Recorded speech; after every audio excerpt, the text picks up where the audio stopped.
4 விஷயம் இருந்தால் போட்டித் தேர்வில் ஜெயிச்சிடலாம். 1, போட்டித் தேர்வில் ஜெயிக்கணும் அப்படிங்கிற எண்ணம் உறுதியாக இருக்கும்.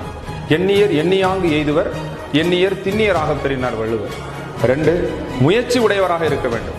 அருமை உடைத்தென்று அசாவாமை வேண்டும், பெருமை முயற்சி தரும். நம்மளால முடியுமா நம்ம மலைக்கக்கூடாது, நம்ம முயற்சி செஞ்சோம்னா நிச்சயமா ஜெயிப்போம்.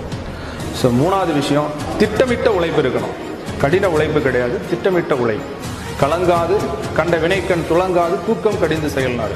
காலம் தாழ்த்தாமல் சோர்வில்லாமல் நாம் எடுத்துக்கொண்ட காரியத்தை செஞ்சோம்னா நிச்சயமா நினைச்ச மாதிரி நம்ம என்ன செய்ய முடியும், அடைய முடியும். 4வது விஷயமா போட்டித் தேர்வில் ஜெயிக்கணும்னா கன்சிஸ்டன்சி வேணும்.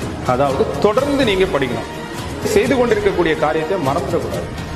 உள்ளியது எய்தல் எளிதுமன் மற்றதன் உள்ளியது உள்ள பெரினார். எடுத்துக்கொண்ட காரியத்தை நாம தொடர்ந்து செஞ்சோம்னா நிச்சயமா ஜெயிப்போம். தகுதியுடையது நிலைத்திருக்கு. The survival of the fittest, Charles Darwin சொன்னது. நீங்கள் போட்டித் தேர்வில் தகுதியோடு நிலைத்திருந்தால் நீங்கள் ஒரு நாள் வெற்றி